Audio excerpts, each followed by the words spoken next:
Shalom. Salam sejahtera dari Tuhan kita Yesus Kristus, Allah yang penuh dengan kasih.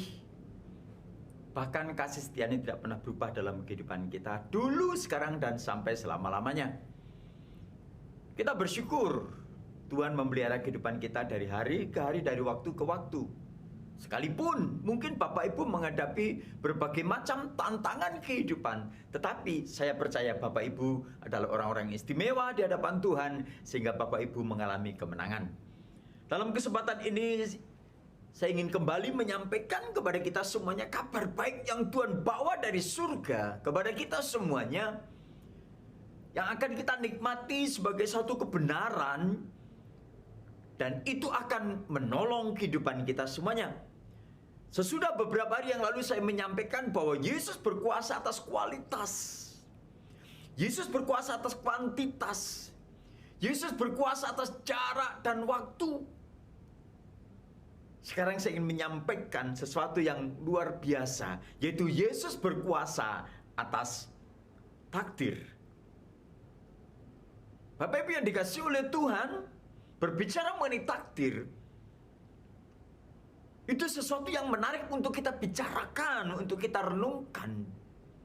Ada beberapa golongan masyarakat di muka bumi ini yang mendefinisikan mengenai takdir dengan berbagai macam definisi. Saya tidak sedang membawa Bapak Ibu semuanya dalam satu pertentangan mengenai definisi takdir. Tetapi yang saat ini saya ingin sampaikan kepada kita semuanya adalah bahwa Yesus itu berkuasa atas segala sesuatu. Bahkan Yesus itu berkuasa atas surga dan bumi. Dia mengatur segala sesuatu sangat detail sesuai dengan rencananya. Bapak Ibu yang dikasihi oleh Tuhan, saya ingin membacakan dari firman Tuhan pada saat ini, yang saya ambil dari Yohanes pasal yang ke-9 ayat 1 sampai 41, tetapi saya tidak membaca semuanya. Tentunya Bapak Ibu tahu bahwa mujizat ini terjadi hanya dicatat oleh Yohanes saja. Saya akan bacakan demikian. Waktu Yesus sedang lewat, ia melihat seorang yang buta sejak lahirnya. Murid-muridnya bertanya kepadanya, "Rabi, siapakah yang berbuat dosa? Orang ini sendiri atau orang tuanya, sehingga ia dilahirkan buta?" Tetapi Yesus menjawab, "Bukan dia dan juga bukan orang tuanya, tetapi karena pekerjaan-pekerjaan Allah harus dinyatakan di dalam dia." Kita harus mengerjakan pekerjaan Dia yang mengutus aku. Selama masih siang, akan datang malam, di mana tidak ada seorang pun yang dapat bekerja. Selama aku di dalam dunia, akulah terang dunia. Setelah ia mengatakan semuanya itu, ia meludah ke tanah dan mengaduk-aduk, lalu mengoleskannya pada mata orang buta tadi. Dan ia berkata kepadanya, "Pergilah, basuhlah dirimu dalam kolam Siloam." Siloam artinya yang diutus. Maka pergilah orang itu, membasuh dirinya, lalu kembali dengan matanya sudah melek. Berbahagialah Bapak Ibu yang mendengar, merenungkan, dan melakukan firman Tuhan, karena firman Tuhan itu iya dan amin. Sungguh luar biasa firman Tuhan yang sudah kita baca tadi, bahwa Yohanes menyajikan kepada kita semuanya satu peristiwa yang sangat luar biasa, yang sangat spektakuler, di mana pada waktu itu Tuhan Yesus sedang dalam satu tekanan karena perbuatan orang-orang Yahudi. Yesus justru mengadakan satu mujizat yang luar biasa, sehingga orang-orang Yahudi semakin terpesona pada waktu itu, dan semakin penasaran akan perbuatan Tuhan kita Yesus Kristus. Bapak Ibu yang dikasihi oleh Tuhan, Yohanes menyajikan mujizat yang dilakukan oleh Tuhan Yesus. Sesudah Tuhan Yesus mengatakan, "Akulah terang dunia," dan orang-orang Yahudi menjadi marah pada waktu itu, Yesus mengadakan mujizat. Dia menyembuhkan orang yang buta sejak lahir. Yohanes juga menyajikan kepada orang-orang yang non-Yahudi pada waktu itu, kepada orang-orang Yunani, kepada orang-orang Romawi, kepada orang-orang yang tidak percaya, untuk meyakinkan kepada dunia bahwa Yesus berkuasa atas segala sesuatu. Berbicara mengenai takdir, itu sungguh menarik Bapak Ibu. Kalau kita melihat di dalam Kamus Bahasa Indonesia, di situ kata takdir itu adalah ketentuan Tuhan. Sesuatu yang sudah tidak bisa dirubah lagi.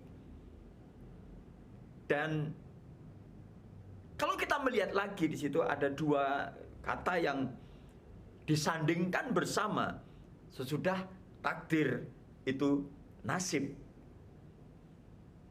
Bapak Ibu dikasih oleh Tuhan, sungguh satu hal yang sangat luar biasa kalau berbicara mengenai takdir ini. Ada orang yang percaya dengan takdir bahwa hidupnya ditentukan demikian oleh Tuhan. Ada orang yang percaya mengatakan bahwa saya sudah mengalami nasib seperti ini, saya tidak bisa berbuat apa-apa.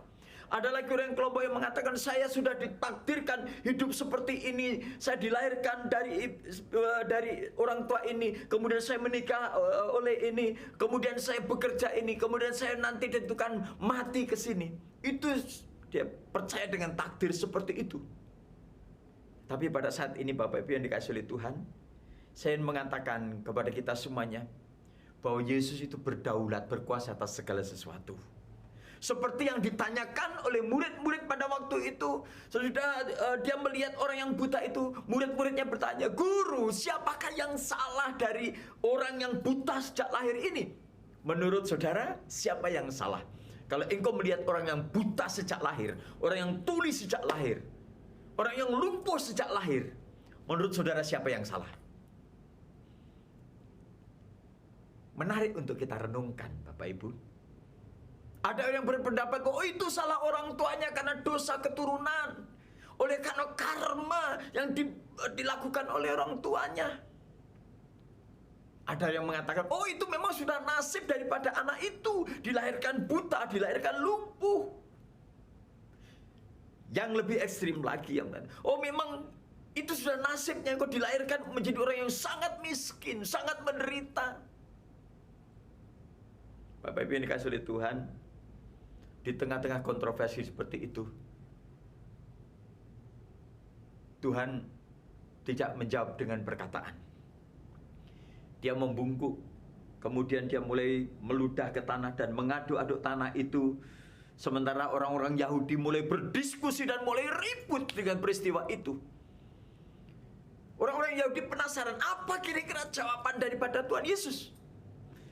Tetapi Tuhan Yesus pada waktu dia membungkuk sambil mengaduk-aduk ludah. Dan di luar dugaan orang-orang Yahudi, tanah yang sudah diaduk dengan ludah tadi dioleskan ke mata orang yang buta tadi. Dan Tuhan Yesus tidak merespon pertanyaan daripada orang-orang Yahudi itu.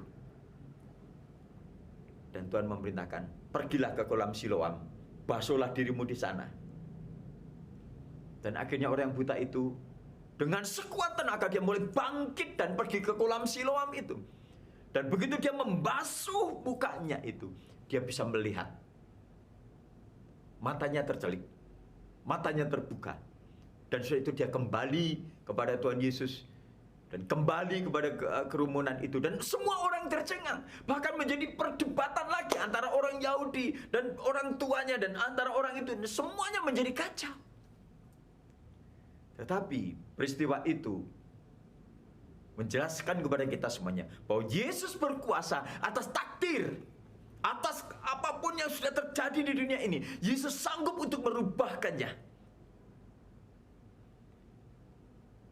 Ada satu cerita yang menarik yang pernah saya baca, di mana ada dua sahabat berjalan bersama-sama di pinggir jalan raya. Dia sambil jalan, kemudian dia sambil ngobrol. Dia bercerita, dia bersenda gurau, dan tiba-tiba dari depan ada mobil yang melaju dengan sangat kencang sekali. Dan mereka tahu, dua-duanya tahu bahwa mobil itu lepas kendali. Akhirnya dua sahabat itu mulai mengambil sikap karena mobil semakin dekat. Akhirnya yang satu pergi menghindar dan dia berlindung di balik pohon itu. Tetapi yang satu, dia tetap di tempat itu dan duduk, dia melindungi kepalanya. Yang berlindung di balik pohon itu adalah logika. Dan yang duduk di jalan itu takdir. Dan apa yang terjadi Bapak Ibu? Ternyata mobil yang melaju dengan kencang, dengan kehilangan kendali itu, tiba-tiba sopirnya membanting setir dan menabrak pohon itu. Dan akhirnya yang satu ini, yang logika itu, tertabrak oleh mobil dan mati. Dan takdir yang berada di tengah jalan itu tetap hidup. Bapak Ibu yang dikasih oleh Tuhan, mungkin Bapak Ibu bertanya-tanya, kok bisa seperti itu? Tetapi saya ingin mengatakan itu hanya cerita Bapak Ibu. Apapun yang terjadi dengan kehidupan Bapak Ibu kita semuanya, Tuhan masih berkuasa untuk melakukan perkara-perkara yang besar. Yang ingin saya sampaikan pada saat ini, bagaimana agar hidup kita tidak terkungkung dengan satu istilah yang namanya takdir itu. Mungkin Bapak Ibu mempercayai takdir, mungkin yang lainnya tidak percaya itu. Apapun pendapat Bapak Ibu, saya ingin mengatakan bahwa Tuhan sanggup merubah kehidupan kita semuanya. Sakit, penderitaan, kehilangan, keadaan yang buruk adalah kesempatan untuk kita melihat perbuatan Tuhan yang besar. Untuk kita melihat mujizat yang Tuhan kerjakan dalam kehidupan kita.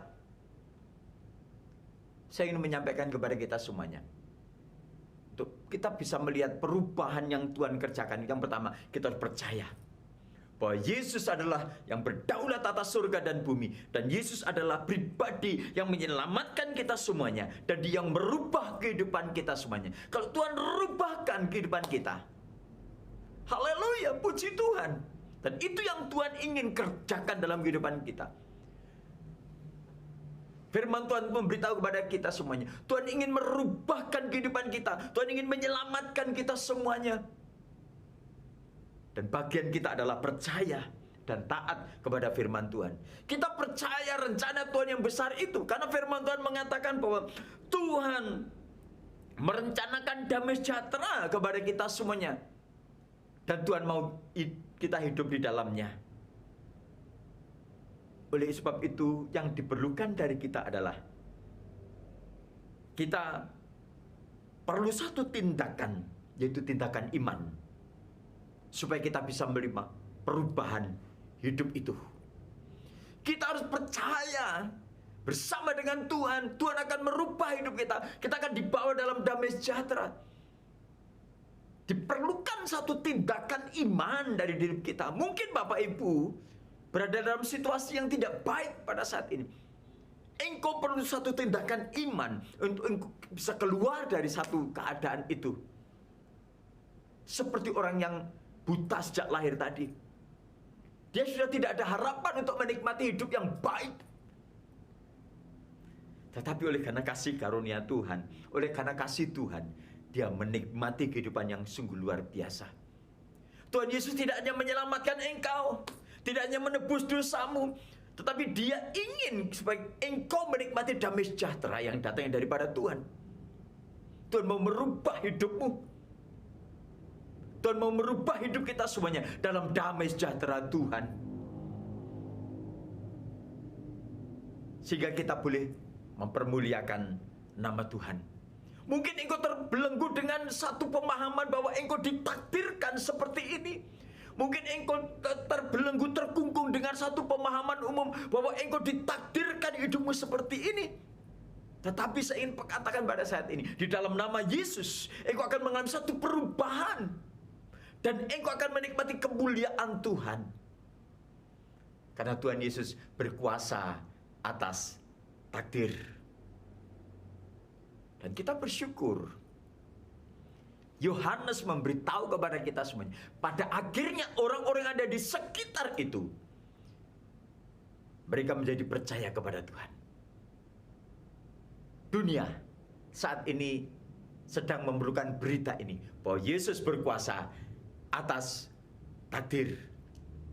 Percayalah kepada Tuhan Yesus, maka engkau akan menikmati perubahan yang sungguh luar biasa yang Tuhan kerjakan. Damai sejahtera Allah melingkupi kita semuanya. Amin.